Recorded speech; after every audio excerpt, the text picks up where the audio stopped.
Ce matin, Seigneur. Dans le nom tout-puissant de Jésus-Christ de Nazareth, nous avons ainsi prié, nous disons tous Amen. Amen. Est-ce qu'on peut acclamer le Seigneur? Voilà. Nous sommes en train de voir le bon choix et précisément le Seigneur est en train de nous parler des choses saintes.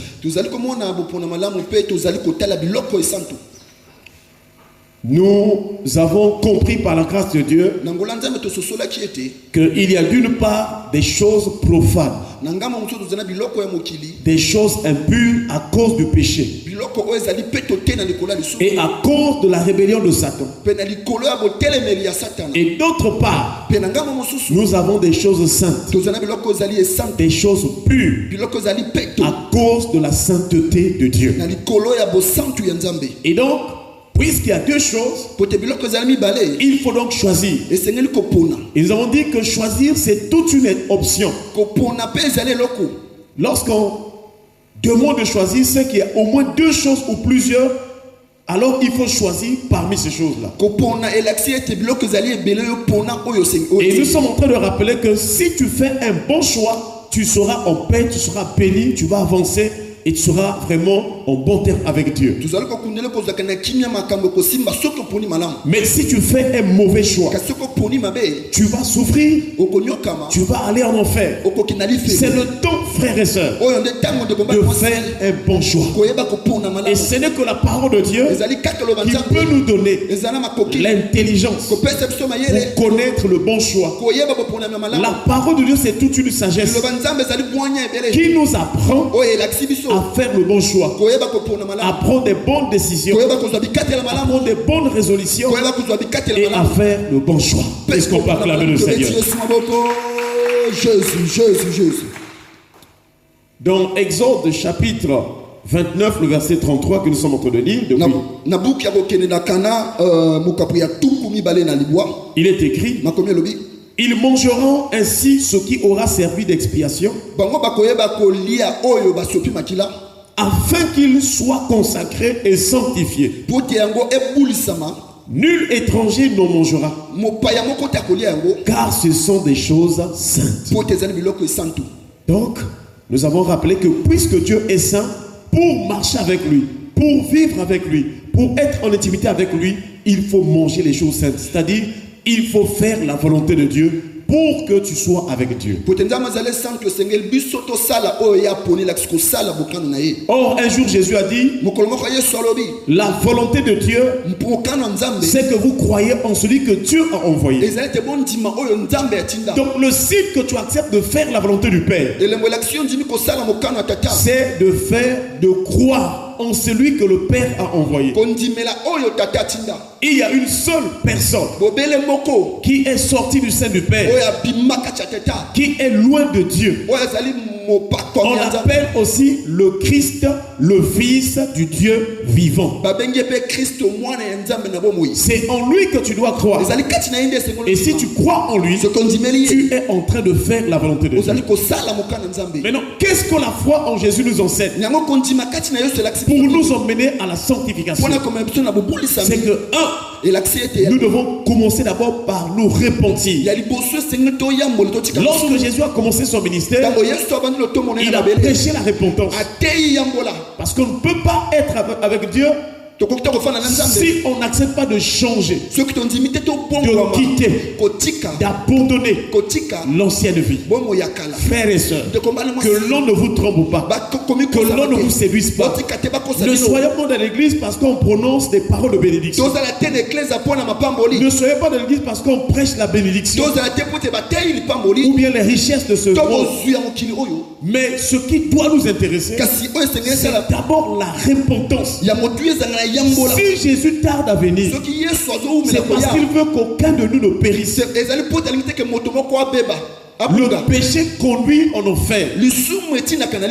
Mais pour s'échapper de la condamnation de l'enfer, pour s'échapper de la seconde mort, il faut se repentir. Alléluia. Amen. Voilà pourquoi chaque fois que tu écoutes la parole de Dieu, il y a une décision à prendre au fond de ton cœur. C'est un problème individuel.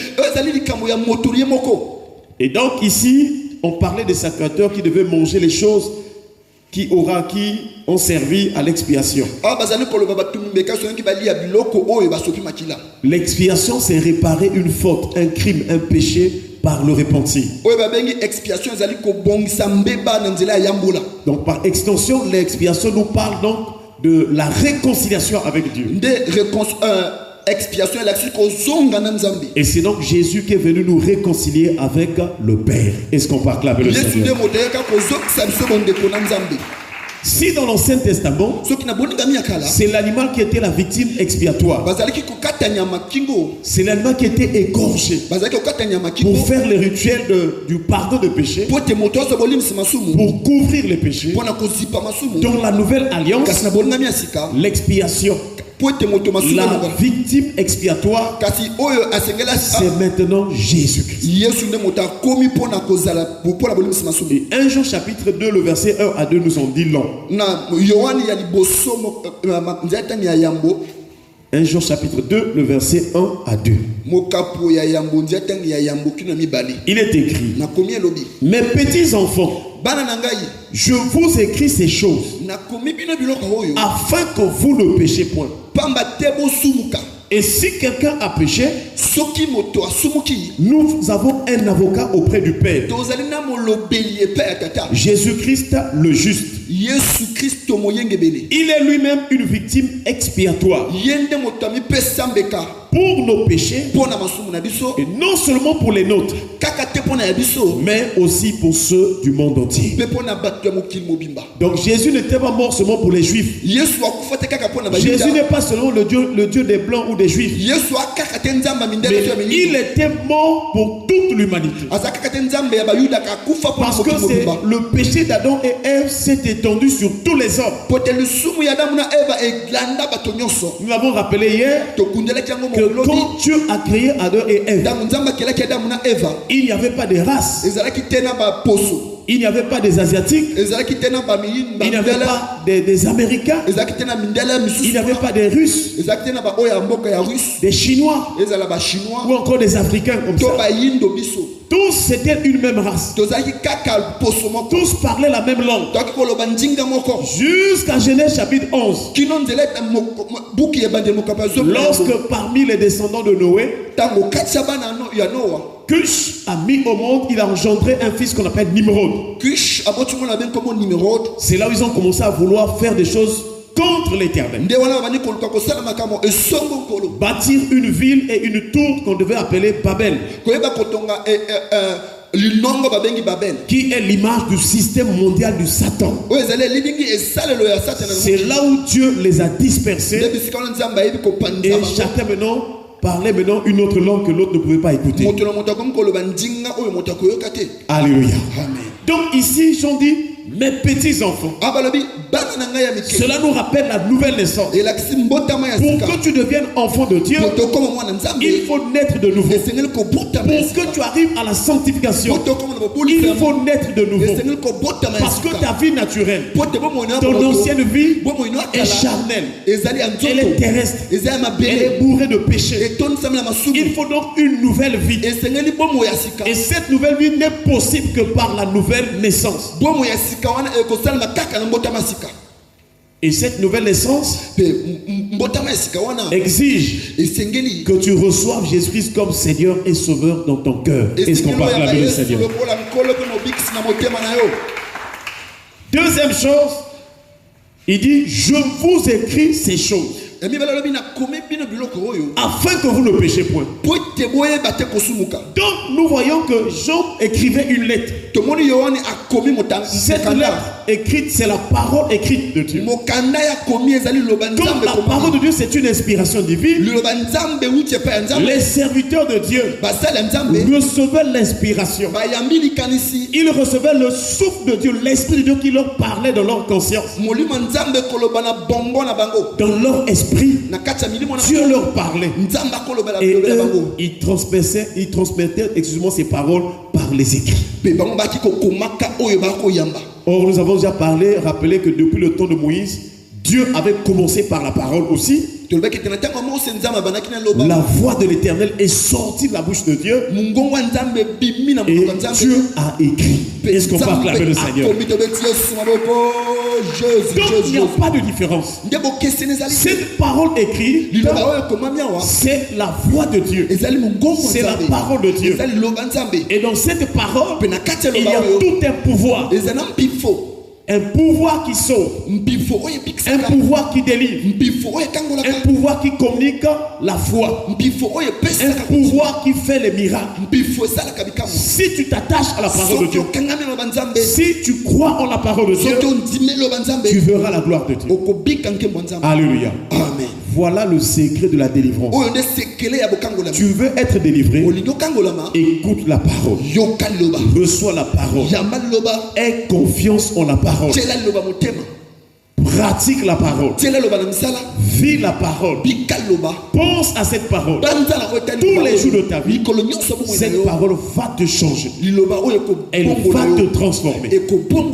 Donc, lorsque l'apôtre Jean dit: je vous écris ces choses afin que vous ne péchiez point, nous comprenons par là qu'il est en train de nous parler du pouvoir, de la puissance et des effets de la parole. C'est là où on peut voir quelques caractéristiques, quelque chose dans la parole de Dieu. La parole de Dieu a un pouvoir dans l'homme intérieur. Lorsque tu écoutes la parole, elle rentre dans ton esprit. Elle peut commencer à travailler dans ton cœur, dans ton âme. Dans Hébreux chapitre 4, le verset 12, il est écrit: car la parole de Dieu est vivante et efficace, plus tranchante qu'une épée quelconque à deux tranchants, pénétrante jusqu'à partager âme et esprit, jointure et moelle. Elle juge les pensées et les sentiments du cœur. Est-ce qu'on peut acclamer le Seigneur? Alléluia. Amen. Nous voyons donc ici, on nous montre les effets, la puissance, les résultats de la parole à l'intérieur du cœur du croyant. Première chose, car la parole de Dieu est vivante et efficace. L'adjectif vivant nous montre donc ce qui est en vie, ce qui est plein de vie, ce qui a les caractéristiques de la vie, par opposition à ce qui est inanimé ou inerte. Amen. Par opposition à ce qui est mort. Donc la parole de Dieu, c'est la vie. Si tu crois en cette parole, si tu l'acceptes, elle va te communiquer la vie.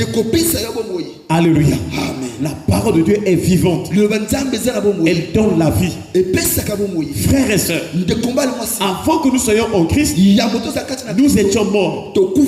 Hier, nous avons expliqué que... Excusez. Hier, nous avons expliqué que quand quelqu'un n'a pas Jésus-Christ,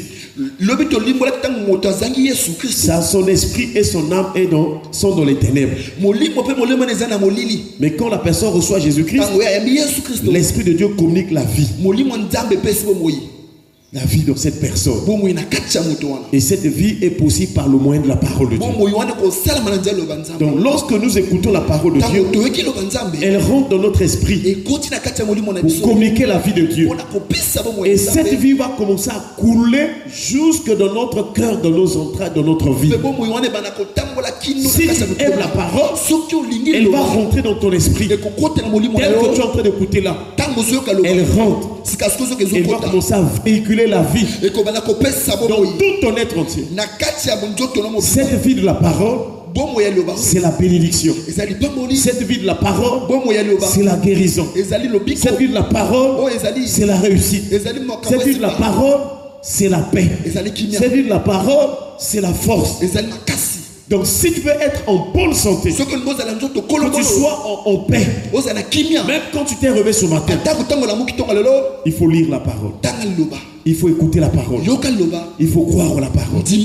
Voilà comment nous pouvons comprendre le sens, excusez-moi, que l'auteur de l'Épître des Hébreux est en train de parler. Il dit la parole de Dieu est vivante. Elle procure la vie. Frères et sœurs, la vie c'est la bénédiction. La vie c'est ce qui est bien aux yeux de Dieu. La mort c'est ce qui est mauvais. Voilà pourquoi ce matin nous prions le Seigneur que cette parole te donne la vie. Dans Jean chapitre 5, le verset 24, il est écrit: en vérité, je vous le dis, celui qui écoute ma parole et qui croit à celui qui m'a envoyé a la vie éternelle et ne vient point au jugement, mais il est passé de la mort à la vie. Est-ce qu'on peut acclamer le Seigneur? Donc, lorsque tu reçois la parole, si tu étais mort spirituellement, s'il y a un domaine de ta vie qui était mort, la parole de Dieu te fait passer de la mort à la vie. La parole de Dieu s'interpose. Elle devient un intermédiaire pour te prendre là où tu étais mort, là où rien ne marchait, pour communiquer la vie. Alléluia. Amen. Voilà pourquoi Dieu nous encourage et nous exhorte d'être toujours à l'écoute de Dieu. Parce que la parole de Dieu, c'est tout un mystère. C'est tout un miracle. Je t'en supplie, mon frère, ma soeur, si tu veux voir des grandes choses dans ta vie, aime la parole, désire la parole. Hier, nous avons rappelé il faudrait que nous arrivions au niveau de David. Dans Psaume 119, le verset 72, il a dit: mieux vaut pour moi la loi de ta bouche que 1000 objets d'or et d'argent. Amen. Donc il faudrait que la parole de Dieu prenne la première place dans ta vie, plus que l'or et l'argent, plus que les richesses, plus que toute autre chose, plus que toutes tes relations que tu vas avoir. D'abord la parole de Dieu, et tu auras la paix.